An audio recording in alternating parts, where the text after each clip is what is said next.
When I was studying at George Fox University, I got involved in pretty much every single facet of music that I could. I was in multiple choirs, I played on the chapel band, and even started a barbershop quartet. At one point, I was involved in 7 different musical groups or activities. Obviously, I love music, and research shows that music has numerous positive effects on people's brains and bodies. But unfortunately, a lot of people don't have access to music as children and never get the opportunity to explore it like I'm so grateful that I was able to. And that is where Susan Sokol Blosser and the Yamhill Enrichment Society, or YES, come in. Along with partnering with Dolly Parton's foundation to provide access to books for all children, which we'll get to in the episode, Yamhill Enrichment Society also has the JOY program, which stands for Junior Orchestra of Yamhill County. As stated in their mission, the JOY program transforms lives of underserved youth in Yamhill County through high-caliber, intensive orchestral music instruction through emphasizing teamwork and collaboration, which promotes student insight and creativity and helps them engage in the community. So in this episode, we're going to be getting to know the founder of YES, Susan Sokol Blosser, who is also a well-known community leader and one of the original pioneers in the Oregon wine industry. So we'll learn about her journey in the wine business and how she ultimately decided to start YES. Hi, I'm Daniel Roberts. I'm a local realtor here in Newburgh, a member of several organizations in Newburgh where I get to interact with some really amazing people here in town and share their stories on this podcast. I also have the Living in Newburgh YouTube channel, which is all about what it's like living in Newburgh. There's a little bit of real estate stuff in there too. So if you like these podcasts, you'll probably really enjoy that channel as well. So you can click on the link, which is in the description here. But I love this town. I love helping people move here. I love helping people learn about our amazing community. And I do this podcast because I also really love sharing about all the organizations and people who make this town the great place that it is. And that's what this podcast is all about, to share stories of hope and generosity in Newburgh and the surrounding area to help people be inspired, get involved, and ultimately have a hope for our future. So I hope you enjoyed today's conversation with Susan as we talk about Yamhill Enrichment Society. Well, Susan, thank you so much for joining me today.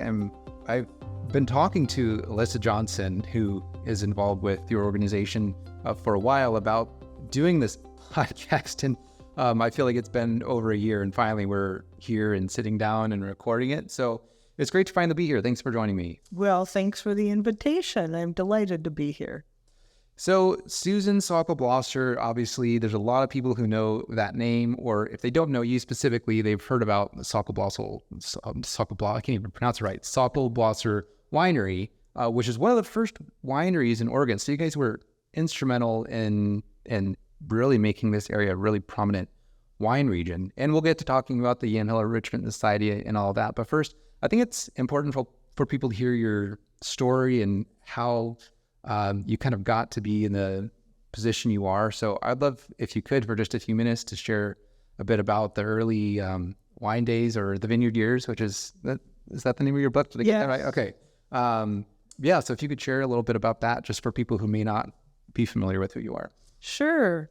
Well, my husband, Bill Blosser, and I planted our first vineyard in 1971. We actually bought the property at the end of 1970, 2 weeks after we had our first child.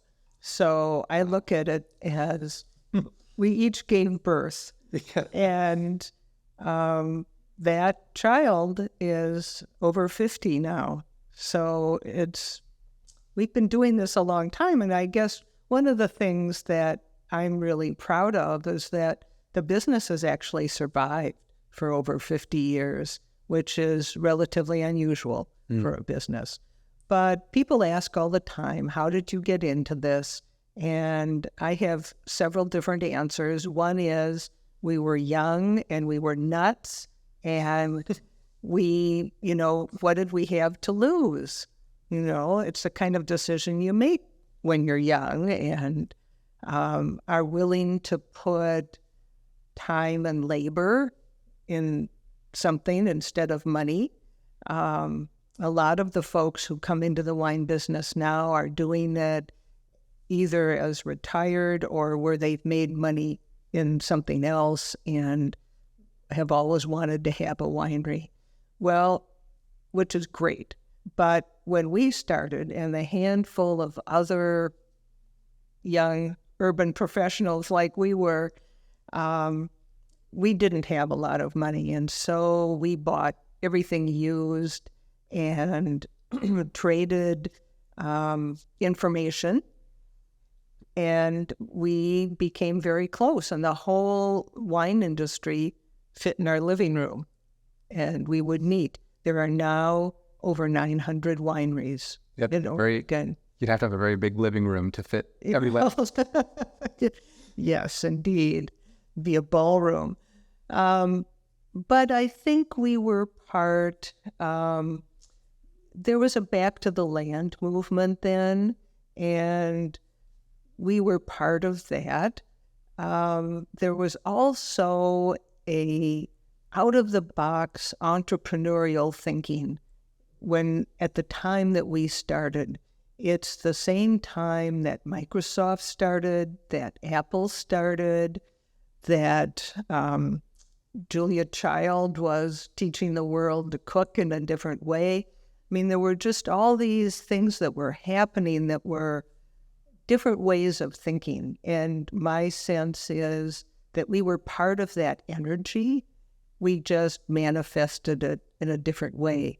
And it turns out that this idea of starting a vineyard was happening all over the world. That's when the New Zealand industry started. That's when a new generation in Europe was undertaking to do something different in the wine industry. So we thought we were unique. We were part of a global trend. Did you have any imagination or dream of it becoming what it is now, or what did you expect when you first started?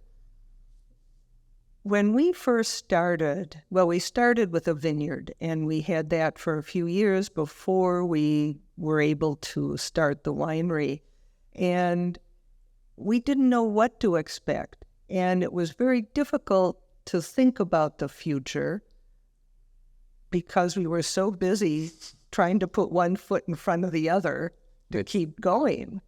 So I had no idea that Pinot Noir would become an international demand item and that Oregon would have the recognition for its wine industry that we have now.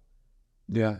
Well, it's incredible no matter how you look at it, what you guys have been able to accomplish. And looking back, I mean, do you have some of those memories that feel like either key memories or pivotal points between when you started and now? Well, there were many pivotal points, like surviving.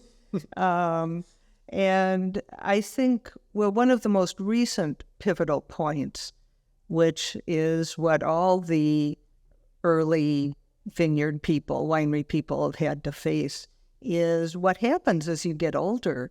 And what are you going to do with the winery?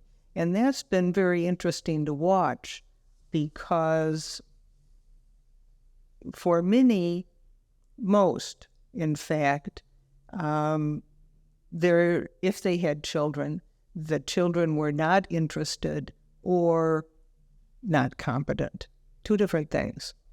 And so they sold. And that has happened to a number of the founding wineries. At Sokol Blosser, we thought about, when I was president, I thought about selling. And because it was so much work, and my kids said, no, we love the winery. And even though they all went out to do other things, they all circled back. And two of them came into the business. And this is where the pivot point starts. We went through a 3-year transition, and I turned over control to them. And they have been running the winery since then. So my title was president. It's now founder. They thought of a title for me, which was very sweet. Yeah, that must feel, one, amazing to have your children running it and still be in charge, but also imagine there's a amount of bittersweetness that it's no longer you're the founder, but you're not in control anymore. Has that been hard, or does that feel like a weight off your shoulders? Well, I would say both. It initially was very hard. In fact, giving up control, I think, is the hardest thing I've ever done. And I actually went through a grief period, which I had no idea that that was going to happen. It was my idea to institute a transition so that we would have a pathway for them to take over. And initially, that was fine. It was a 3-year transition. The last year was just excruciating for me. And I kept asking myself, why is this so difficult? This was my idea. And I found out, I went to a business counselor, and she said, I have a word for you. She said, it's grief. You're giving up control. And that actually feels really good right now, because I don't have to handle the daily crises that come up. My kids are doing it. They're doing a great job. I'm so proud of them. And I get to share in the bounty. Yeah. Share briefly about your book, too, that you wrote, and how did that come about to actually decide to write that? Well, I've actually written 5 books. Oh, I didn't realize that. Okay. Yes. The first one was called At Home in the Vineyard. And I wrote that over a period of the late 90s and the early 2000s to make sense of my life. I never had dreamed of being in the wine business, and I never dreamed I would be a business person, and yet that's what I was. So, and I was told, I was encouraged to write it by a number of people who said, the wine industry is changing. There are not many people who remember what it was like in the early days, and you're one, so sit down and write. And so I did that for those 2 reasons, and the University of California Press wanted to publish it, which was great.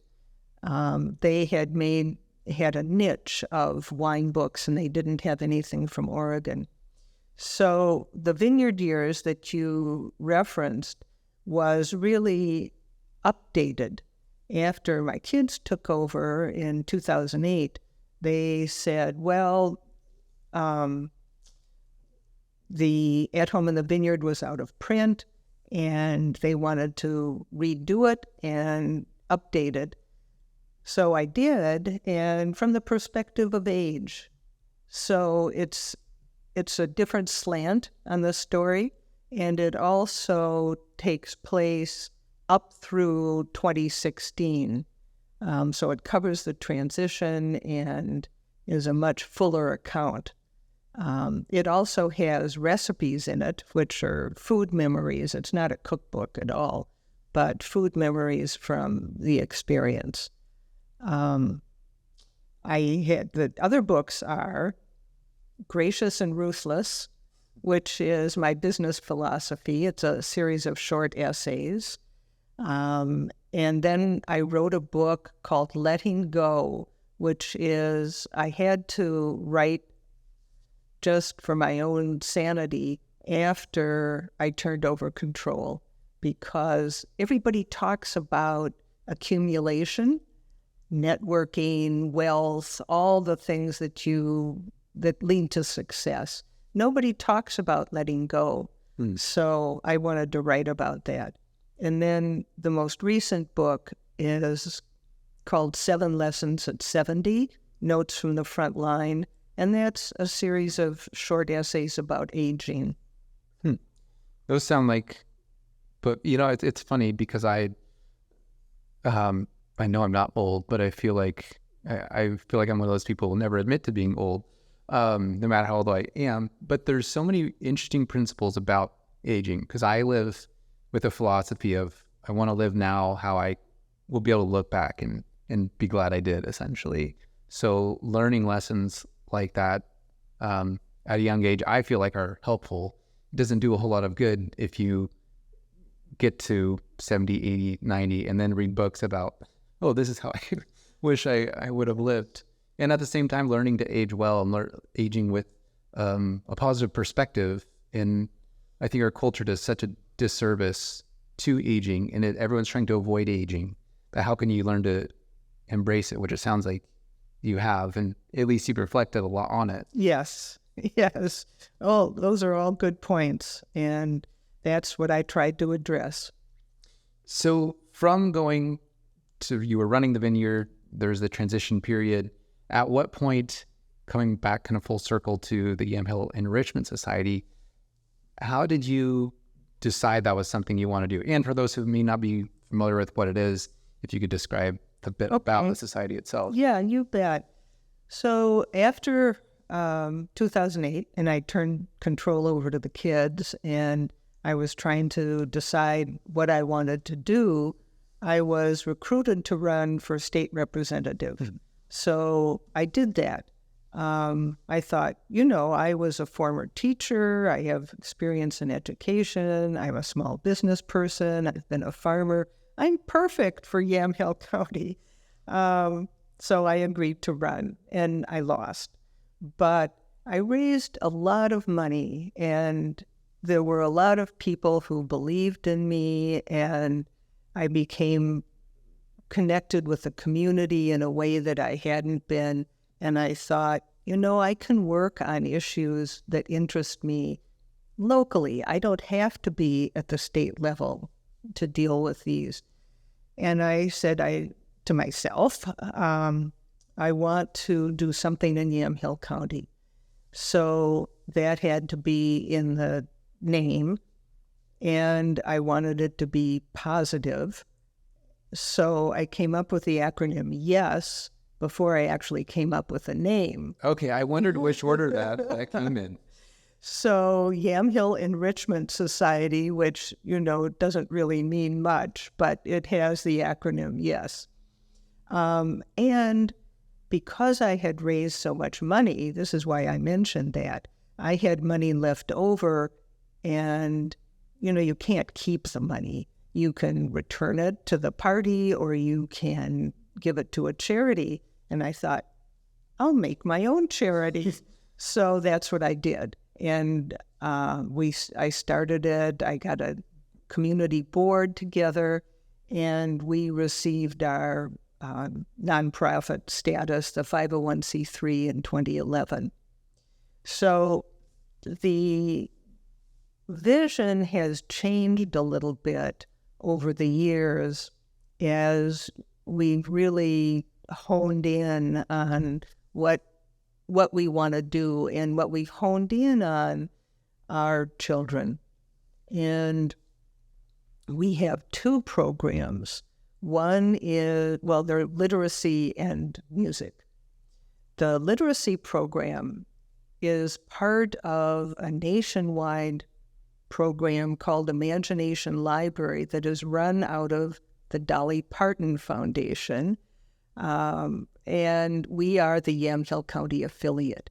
So we enroll children from birth to 5, and without charge.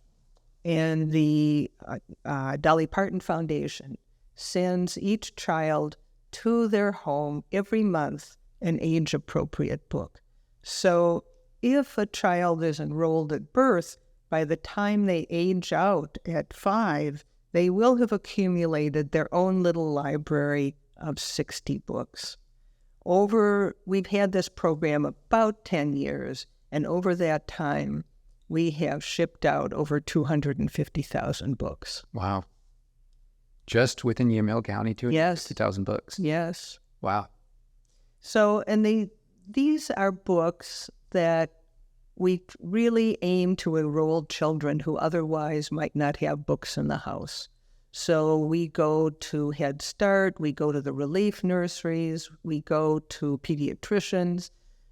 We try to leave no stone unturned to get kids in. And for us, it's a very efficient program because it costs us per child $25 a year to have a book a month mailed to them. So we raise money for that because we don't charge. Yeah. And I know personally that my kids love books. We've been reading to them since they were little, but like you said, many kids don't have that opportunity.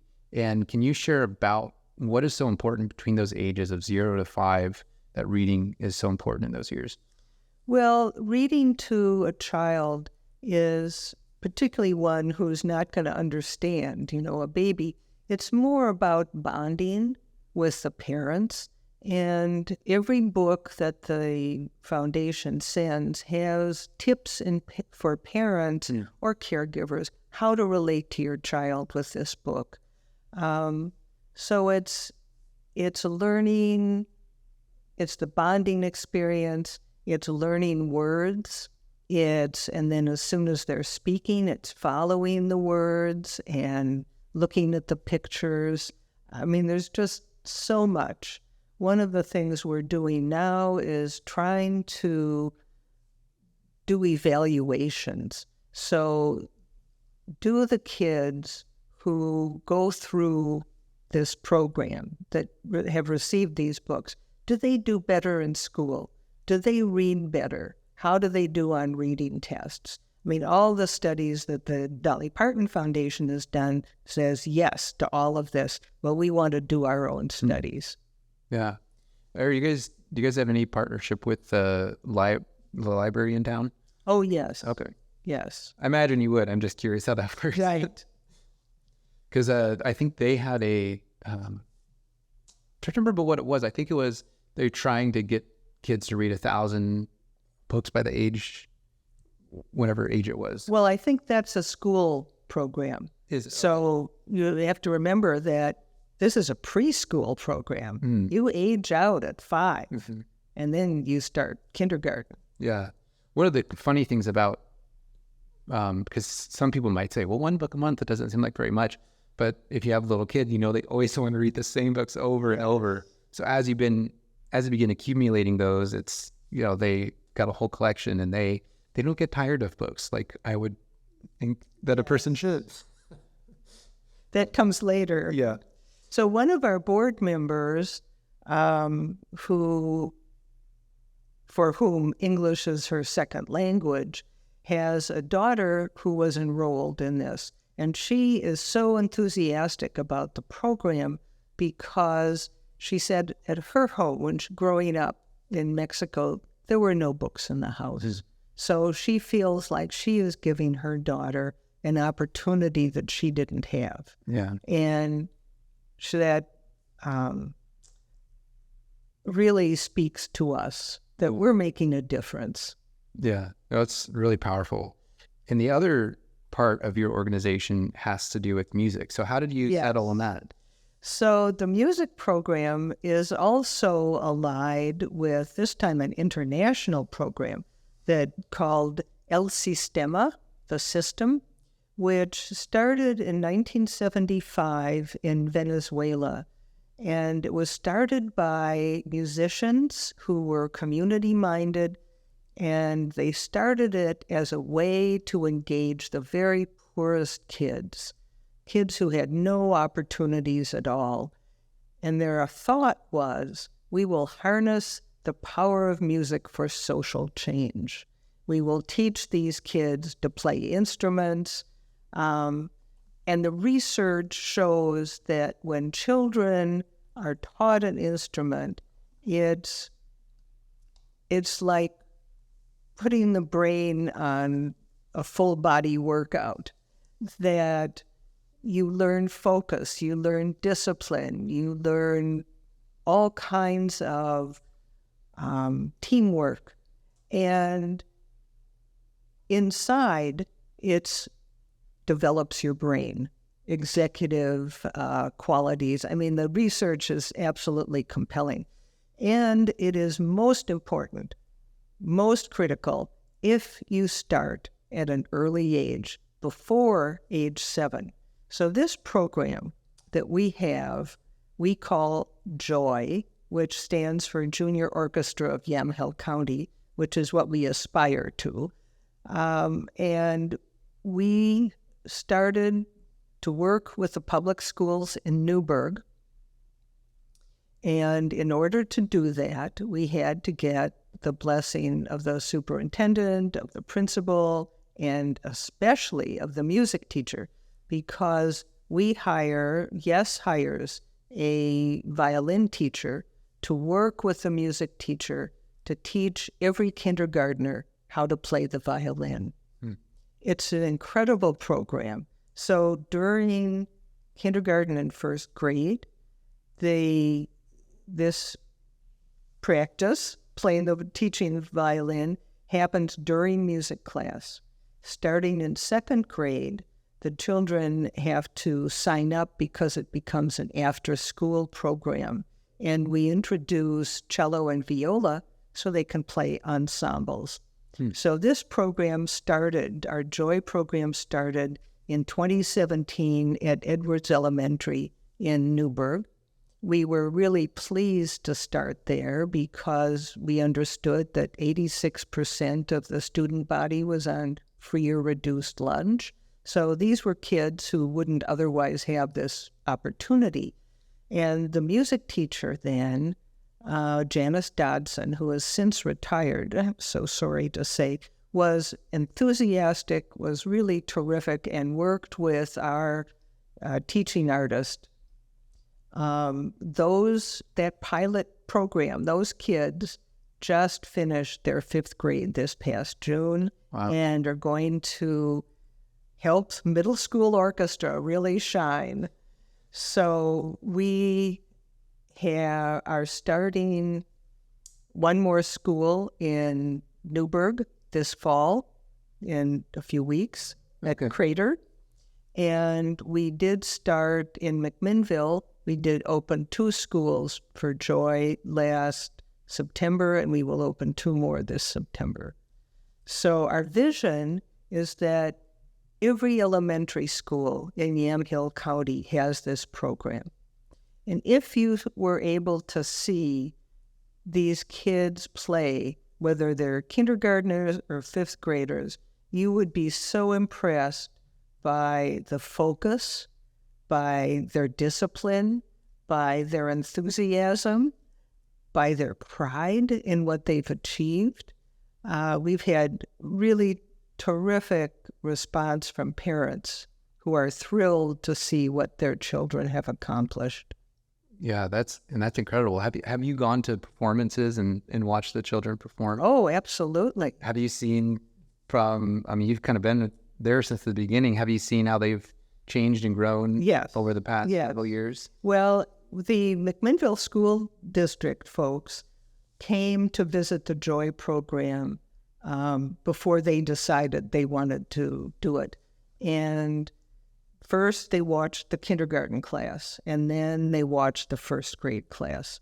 And they were amazed by the progression from kindergarten to first grade in what they had accomplished and how they played. So every year they get better. Yeah. I love researching different psychology, and there's the 10,000 hour rule, which, you practice anything for 10,000 hours, really that's what it takes to become a master. Now you can have high levels of proficiency below that, but it just makes me think, starting at such a young age, and those students that really grasp on and have a focus, it just kind of makes me wonder the future of Newburgh and really Yamhill County, as these students who start from such a young age, how amazing they'll be by the time they get to the middle school and high school and going into college. I have a feeling some of these students may become, musicians. Very yeah, it's exciting to see. I was a kind of music nerd on my own. I went to George Fox University and was in the choir there, and I absolutely loved the orchestra. Got little kids now, so they can't really sit still during an orchestra, but one day we'll go back. Yeah. But it's such an amazing, you're right, the full brain workout makes me want to go home and start getting my kids on violin lessons, which brings up a question. I know many people who are not within one of those schools, maybe they're homeschooled, maybe they're in a private school, who would say, hey, can we get access? And I know the answer is no, But do you have any tips or advice of like, hey, here's, if in this position where you're not a part of the Joy program, what might you suggest? Oh gosh, I think the only alternative that I know of has been private lessons. And, maybe you could trade lessons for something. I don't, the old barter system. Yeah.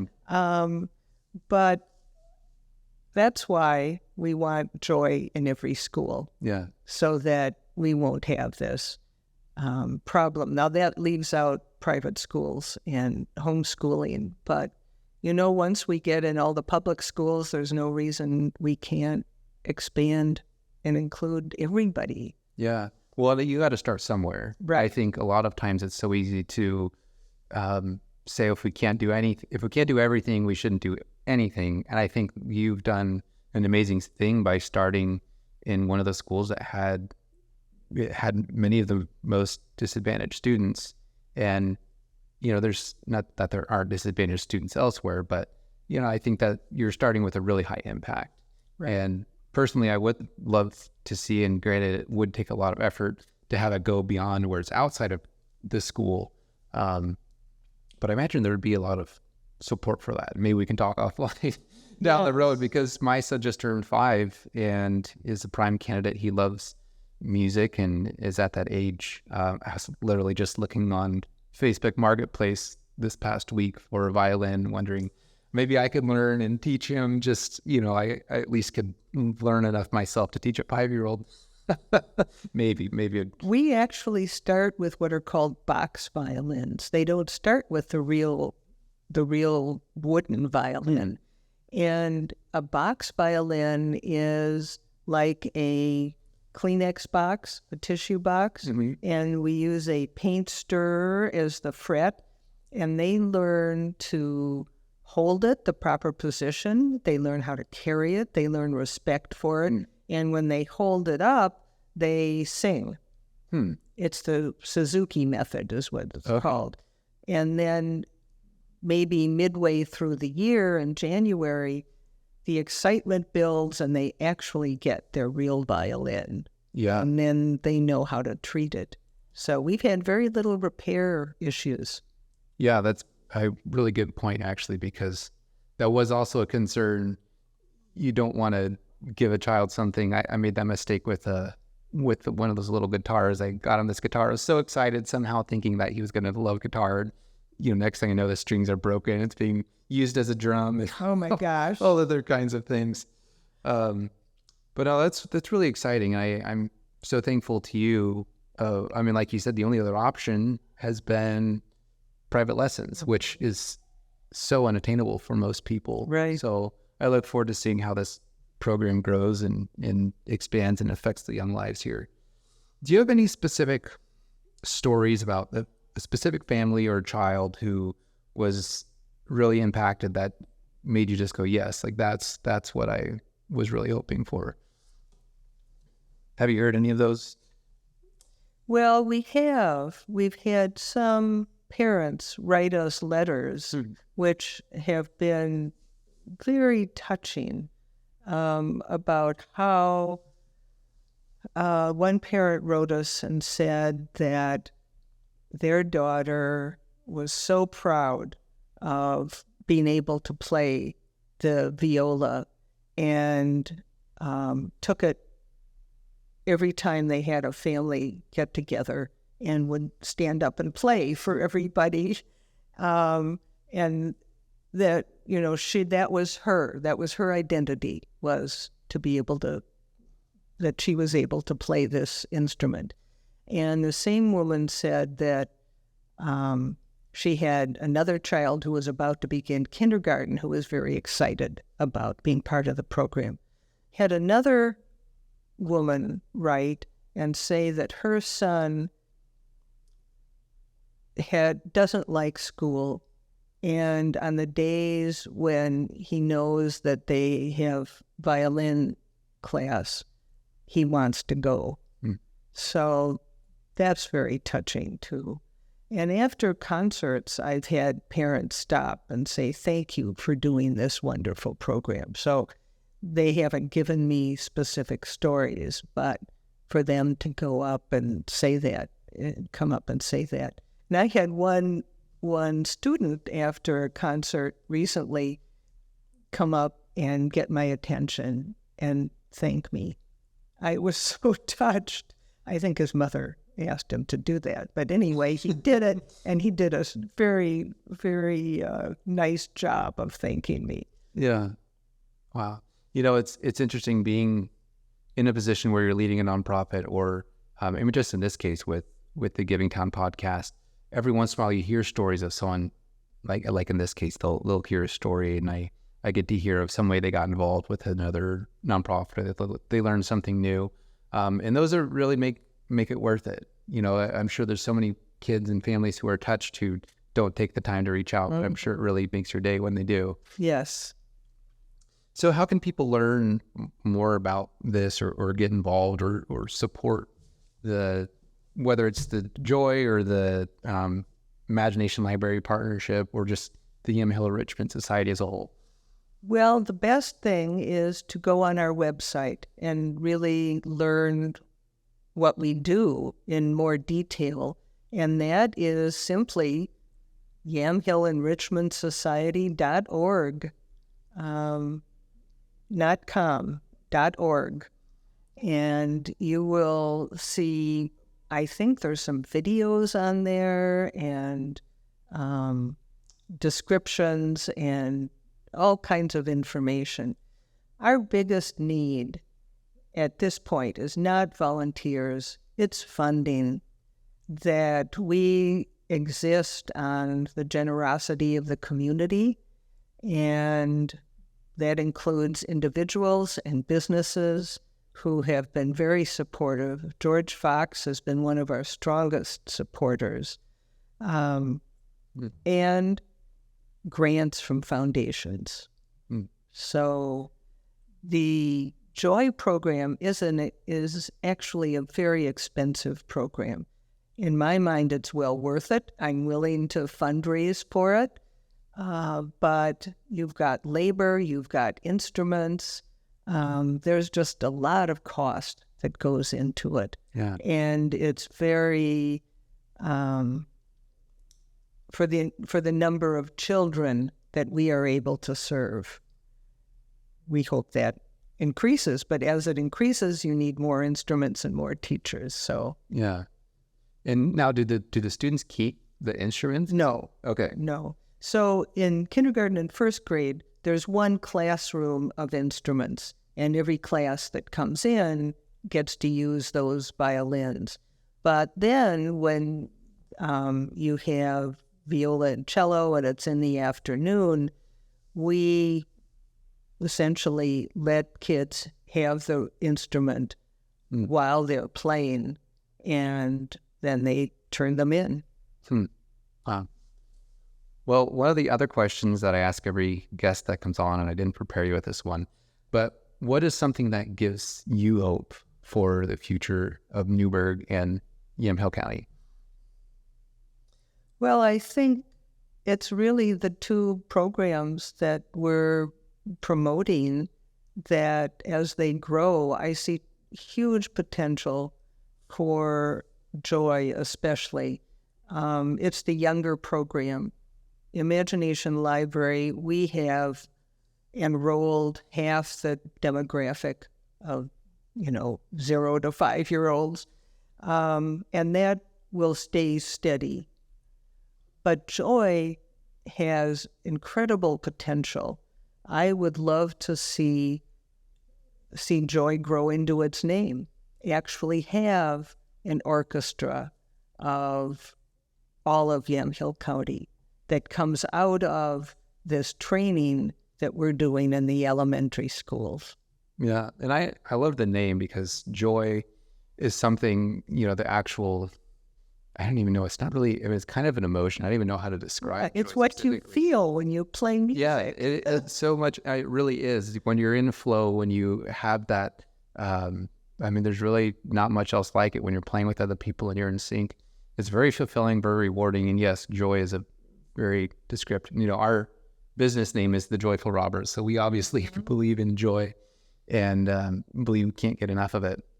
So, Susan, thank you so much for taking the time today to be on the podcast. It's been great getting to talk to you a bit, hearing your story and about all the different programs that you're a part of. So thank you so much, and thanks for bringing more joy to our community. Oh, well, thank you for what you do. You're very welcome. Thank you for tuning in to the Giving Town podcast. If you enjoyed this episode, please consider sharing it with a friend who you think might benefit from hearing it. While more and more people are continuing to hear about this podcast, I still need your help to spread the message about all the people and organizations that make Newburgh so great. Well, thanks for tuning in, and I'll catch you in the next episode.